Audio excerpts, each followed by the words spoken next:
و اصحابک یا حبیب اللہ الصلاۃ والسلام علیک یا نبی اللہ وعلی آلک و اصحابک یا نور اللہ مولایا صلی وسلم دائما ابدا علی حبیبک خیر الخلق کلہم۔ درود پاک وہ مقبول عبادت ہے کہ جس کی قبولیت کی بشارت خود آقا دو جہاں صلی اللہ تعالی علیہ وآلہ وسلم نے اپنے امتیوں کو بیان فرمائی۔ درود پاک وہ مقبول عبادت ہے کہ جب اہل محبت اپنے آقا پر درود بھیجتے ہیں تو وہ درود بارگاہ مصطفیٰ میں پیش ہو جاتا ہے۔ ابو داؤد شریف کی حدیث پاک روایت کرنے والے حضرت ابو درداء رضی اللہ تعالیٰ عنہ آپ فرماتے ہیں نبی اکرم صلی اللہ تعالیٰ علیہ وآلہ وسلم نے فرمایا اکثر الصلاۃ علی یوم الجمعۃ فإنہ مشہود یشہدہ الملائکہ وإن احدا لم یصلی علی الا عرضت علی صلاتہ حتی یفرغ منہا قال قلت وبعد الموت قال ان اللہ تعالی حرم علی الارض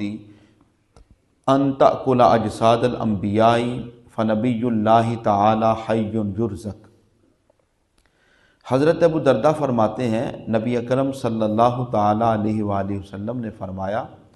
درود پاک جمعے والے دن بالخصوص کثرت کے ساتھ پڑھا کرو۔ فرمایا میرے کریم آقا نے کہ تم درود پڑھتے ہو فرشتے تمہارا درود مجھ تک پہنچا دیتے ہیں۔ صحابی نے عرض کیا یا رسول اللہ آپ کے اس دنیا سے پردہ فرمانے کے بعد ہمارے لیے کیا حکم ہے؟ یا رسول اللہ جب آپ فوت ہو جائیں گے پردہ کر جائیں گے پھر ہمارے لیے کیا حکم ہے؟ تو نبی دو جہاں صلی اللہ تعالیٰ علیہ وآلہ وسلم نے فرمایا ان اللہ تعالی حرم علی الارض ان تأکل اجساد الانبیاء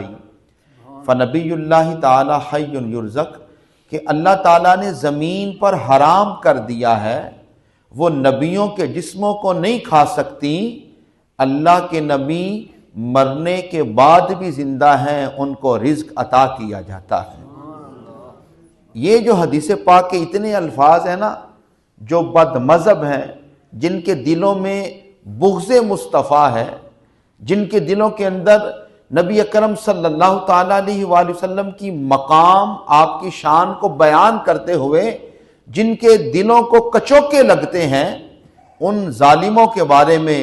سیدی اعلیٰ حضرت نے یہ خوبصورت جملہ کہا کہ ذکر روکے فضل کاٹے نقص کا جویاں رہے